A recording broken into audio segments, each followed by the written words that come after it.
Hey, this is Russell, back again with this episode. Let me just make sure the audio and video's in sync. I think it is. There we go. Yeah, so uh, another post commentary. I'm just looking over what we're doing, and we got our worker being upgraded to medieval infantry, which I think is the guy with the mace. I could be wrong. Um, Let me see. Oh, I didn't get to see. I probably won't get to see till next turn. Anyways, yeah, there's like a mace dude that that he becomes. I seem to remember there were like similar style units in so Civ 4 like, and I haven't played Civ 4 in a long time. It's like this game where Civ 3 and Civ 4 are both games I haven't touched in a long time. I remember like there being like a lot more unit diversity in like Civ 4's medieval era than there is in this game. Um, because they would have like things like axemen and macemen and swordsmen and all of those things. While here you have, I think it's just pikemen, musketeers, longbows, and medieval infantry, which are like the mace dudes. Um, and we made a longbowman. Is the medieval infantry the mace and the knights and trebuchets? But yeah, there was like a ton of like infantry that was like, like this one's good against infantry, and this one's good against cavalry, and this one's just an all-around decent unit, but not specializing in any of them, stuff like that. But yeah, what is that? The mace dude? Oh, it's so hard to tell. I think it is like they have like the flailing mace. I could be wrong though. I guess we'll wait and see when we finally do get in some kind of battle what his attack is. I can upgrade my ship if I wanted to. There isn't much of a point in doing that though. You know, trying to save up a little bit of money. Fortify him. Yeah, it was a mace. There you go. It was like the flailing mace that like it's like on a stick, the one that like the Nazgul uses in the Lord of the Rings when he's fighting Eowyn and stuff like that. Big Lord of the Rings fan. Probably watched the movies like a million times. The Hobbit series was like okay until like the last movie, which was kind of meh. I don't know. I wasn't too big of a fan of the Hobbit movies. I didn't think they were bad movies. It just never drew me in like it drew the Lord of the Rings drew me in. Actually, there is this cool thing on YouTube, and you guys can search it up. I watched it not too long ago, but there's someone who did there's like a video on YouTube of like a guy who did like a splice. What's it called? When like someone like edits like a fan edit of like the movie, where they like cut out like a ton of scenes. I think they turned like all the Hobbit movies into like a few hour ordeal.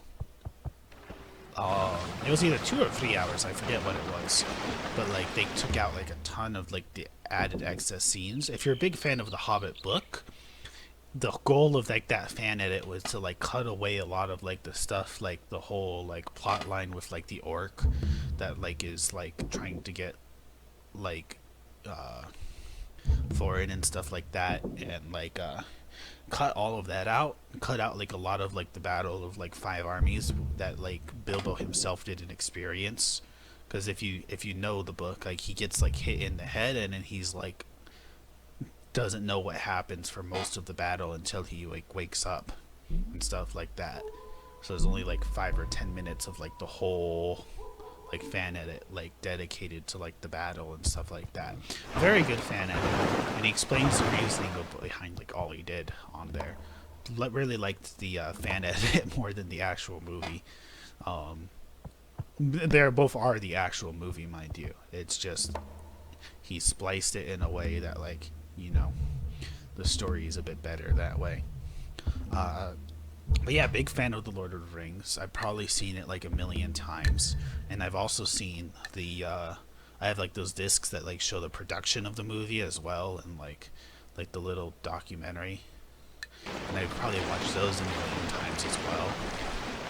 And yeah, I really love the Lord of the Rings.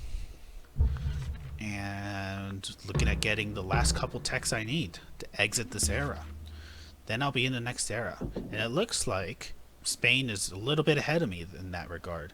They're already in the next era. You can tell by looking at their cities.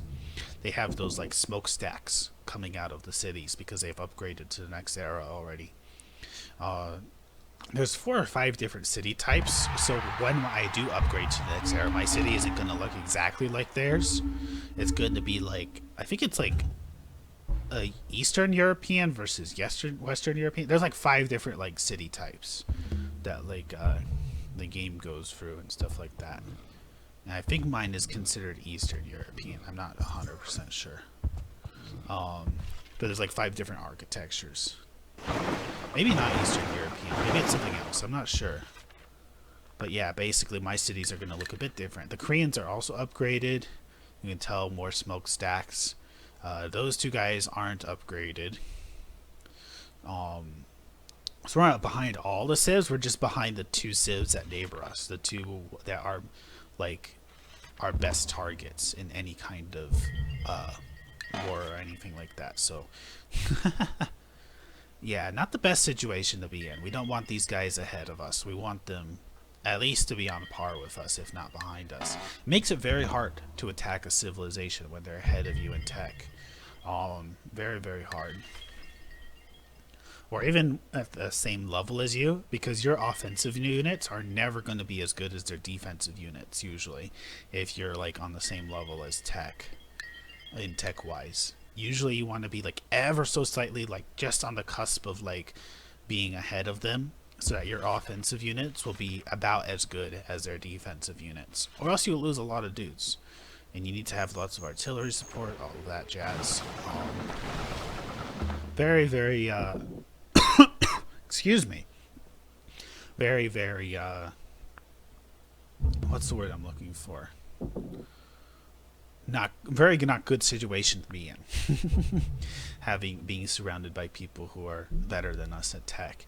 The other civilizations around us, besides Spain and Korea, would be a bit harder to invade because we would not only need a large army to do so, but we'd also need a large enough navy to transport a big enough bulk of that army at one time in order to go on to like another island or anything like that. So yeah, it's really you really want to fight people that you like have like footholds on their like continent or island already. Makes it much better. And navies are expensive, especially when you're a republic like we are. When you're a republic, you have to pay for all of those units, and not really ideal situation to be in. But this is the situation that we're in, partially because I'm not that good of a player, and partially because well, yeah, I'm not that good of a player. It's a situation I've kind of put myself in. At the same time, it's one of those things where like the AI has been left to do pretty good. In particular, like the couple of AIs next to me, as well as like Germany, they've been pretty steamrolly. As you can see, the Spanish have not just stayed on their continent. If you look at the mini-map, they've also expanded a bit onto like another continent. Overall, they probably have like a couple more cities than me, which makes them very powerful. Cities in this game are key. Because they grow and then they add to your empire, and the more cities you have, the faster you'll grow, like the faster you'll have more yields. What's the word I'm looking for? Yeah, basically, the more cities you have, the more commerce you get, the more science pips you get in turn.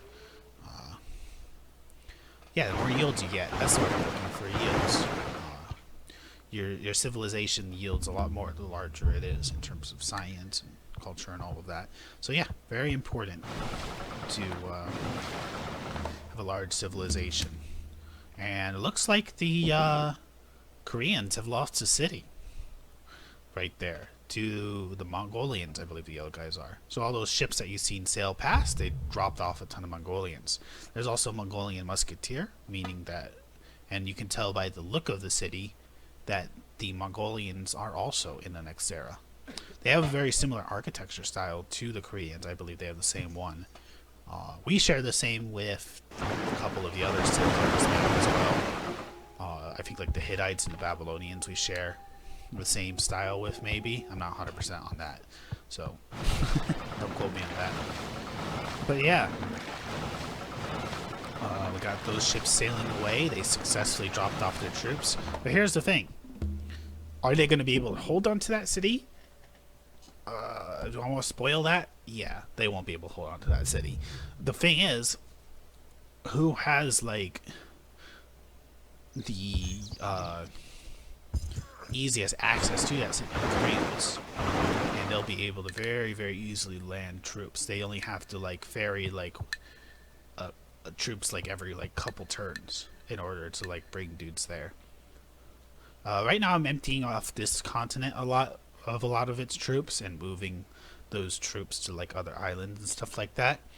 The reason being is because I plan on building like new troops here, like for the next era, and rather than trying to like sit there and upgrade all of the troops I have on this continent, just shuttling them off to the other islands so that they can defend the other islands, and building up a large army here, a more up-to-date army here, seemed a bit of a better idea.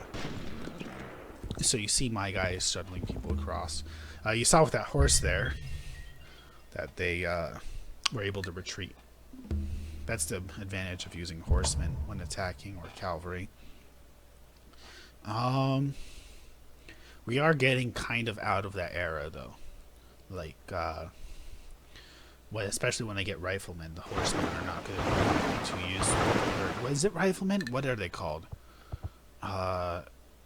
The people you get with nationalism. There might be riflemen, it might be something else. I think infantry is like not nationalism, but it's like the next tier up. Like infantry and guerrilla units. Those are like the next level up from that. So I'm unloading some troops here so that I can have a bit of a defense on this island if something were to go awry. And I'm not too worried about the Spanish attacking me at all. I've given them no reason to attack me. Every time they demanded something from me, I've given it to them. So I don't feel like too exposed to taking my units out of here right now. Instead, I'm planning on starting to produce a lot of units pretty soon. When I, go through, get this next tech. I am very, very close to getting to the next era. You see, I'm working on metallurgy now. There are a couple ships coming back. Looks like the Koreans possibly landed troops there. Or were those the Indian ships? It's very, very easy to get confused with the two colors, unfortunately. And yeah. Moving troops here and there. Gonna have this island pretty well garrisoned with these medieval troops. I believe those dudes are Crusaders. So the Crusaders you get from like a wonder in this game.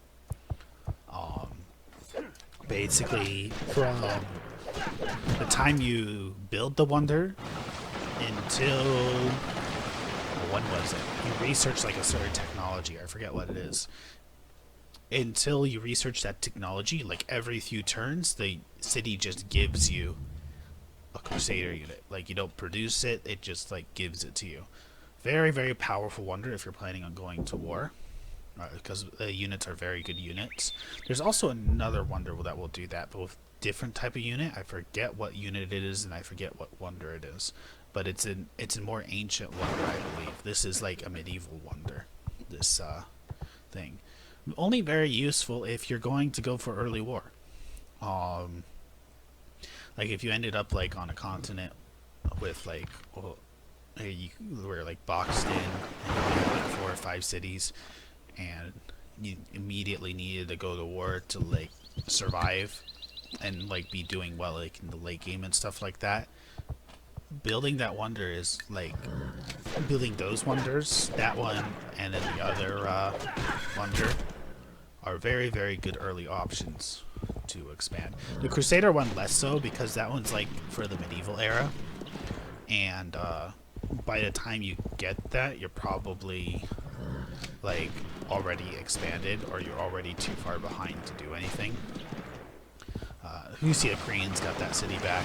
They do have some pretty advanced units. And we're in the next stage! Yay! Finally. Very, very good to be in this next stage. And nationalism is the very first thing we're going towards. 12 turns, because we don't have the best of science outputs entering this era, unfortunately. There you go. Look at that. Steam power. You see how it has like the X on like the shield? So that shield is like the building that you build to like get like tons of Crusader units. And that becomes obsolete as soon as you research steam power. And steam power is one of those techs you're going to want to get decently early on when you get to this era. Me, not so much. I'm focused a little bit more on other stuff in this era. You see, I'm starting to queue up rifles. Actually, I got nationalism for free there. I forget why I got nationalism for free. What did I do? There was something I did. It has something to do with the fact that I'm a science civ. I think what was the civ's bonus? There's like civ bonuses like where like if you have like a personality trait and you do like meet like certain requirement, you get like some kind of bonus, like a free tech or what things like that, you know. I'm not sure why I got nationalism for free there. If I were to look back, I probably could figure out why. I'd probably have to read through the Civilopedia a bit to know. Poor Crusader man is dead. D-E-D dead. And yeah, the pikeman is going to the city. These guys are all going to fortify up this island just in case someone lands on this island. The Spanish could land someone there if I go to war with them, or the Koreans could attack anytime.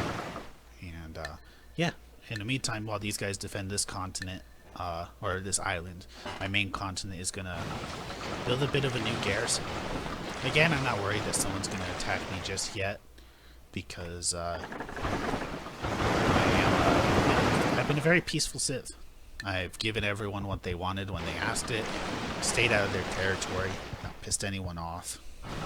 People have no reason to attack me, although they seem to have plenty of reason for attacking other people. There's quite a bit of war going on, and that's all good for me.